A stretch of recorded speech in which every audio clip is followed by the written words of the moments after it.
आज के वीडियो में हम बात करने वाले हैं ऐसे कौन से ट्रांजैक्शंस हैं जिस पर इनकम टैक्स की निगाहें होती हैं। ऐसी कौन से ट्रांजैक्शन जो आप एक वित्तीय वर्ष में करते हो तो उनकी जानकारी इनकम टैक्स को हो जाती है। तो इस वीडियो को पूरा समझने के बाद आपको ये पता चल जाएगा, तो आपको हेल्प हो जाएगी। जब भी आप वो ट्रांजैक्शंस करोगे तो आपको ध्यान में रहेगा। तो पूरे वीडियो को एंड तक जरूर देखना, क्योंकि मैं पॉइंट टू पॉइंट आपको इस वीडियो में समझाने वाला हूँ। तो मैं Pradeep Malviya, income tax GST practitioner and trainer, स्वागत करता हूँ आपका इस वीडियो में। स्टेप बाय स्टेप बात करेंगे, ध्यान से देखिएगा।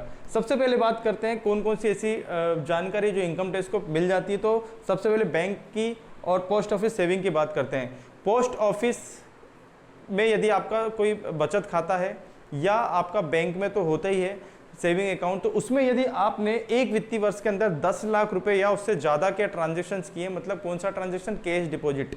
यदि आपने कोई सेविंग खाते में जो पोस्ट ऑफिस का होगा या बैंक का हो 10 लाख रुपए या उससे ज़्यादा डिपॉजिट किया है कैश के अंदर, तो उसकी इन्फॉर्मेशन इनकम टैक्स डिपार्टमेंट को पहुंच जाती है। वो आपसे पूछ सकता है कि ये जो आपने कैश डिपॉजिट किया है उसकी सोर्सेस क्या है।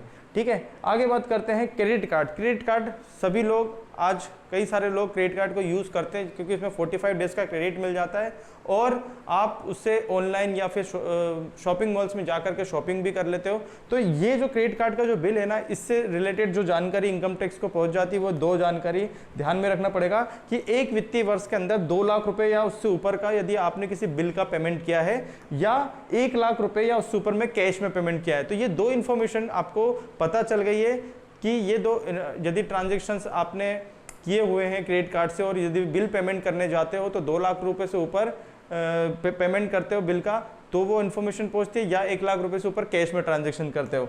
आगे बात करते हैं कि एक वित्तीय वर्ष के अंदर 2 लाख रुपए या उससे अधिक निवेश कर रहे हो, यदि आप म्यूचुअल फंड के अंदर, मतलब म्यूचुअल फंड में आप इन्वेस्टमेंट कर रहे हो एक साल के अंदर 2 लाख या उससे ऊपर, तो ये इन्फॉर्मेशन। उसके बाद एक वित्तीय वर्ष में 5 लाख रुपए या उससे अधिक बॉन्ड या डिबेंचर में निवेश, 1 लाख रुपए या उससे अधिक का शेयर आईपीओ में किया गया निवेश, 30 लाख रुपए या इससे अधिक की मूल्य की स्थायी संपत्ति खरीदी, यदि आप कोई फ्लैट, डुप्लेक्स या कुछ भी परचेस करते हो। तो अब ये जानकारी जो है आपको पता क्यों होनी चाहिए, क्योंकि मैं वीडियो के एंड में बताऊंगा, इसलिए वीडियो लास्ट तक देखना।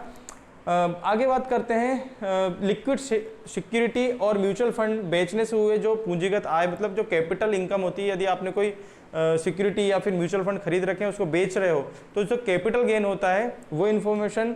उसके बाद कंपनी से मिले डिविडेंड किया है। अब ये पहले ना इंडियन डिविडेंड टैक्स फ्री होता था, बट अब इस पर भी टैक्स लगने लगा है। तो अभी भी इनकम टैक्स रिटर्न फाइल करो तो ध्यान रखो इसकी इनकम आपको शो करना पड़ेगा टैक्सेबल इनकम के अंदर। ठीक है, उसके बाद बैंक या अदर फाइनेंशियल इंस्टीट्यूशन में जमा रकम से ब्याज जो मिलता है आपको, इंटरेस्ट, उसकी जो इनकम होती है वो। उसके बाद एक फाइनेंशियल ईयर के अंदर 10 लाख रुपए या अधिक का विदेशी मुद्रा या फॉरेन करेंसी में खरीदी, 2 लाख रुपए या उससे ज़्यादा की कोई वस्तु आप नगद में खरीद रहे हो, या लास्ट है एक वित्तीय वर्ष में 10 लाख रुपए या अधिक के कैश के लिए कैश में किए गए बैंक डिमांड्स या बैंक पे ऑर्डर या फिर बैंकर्स चेक्स।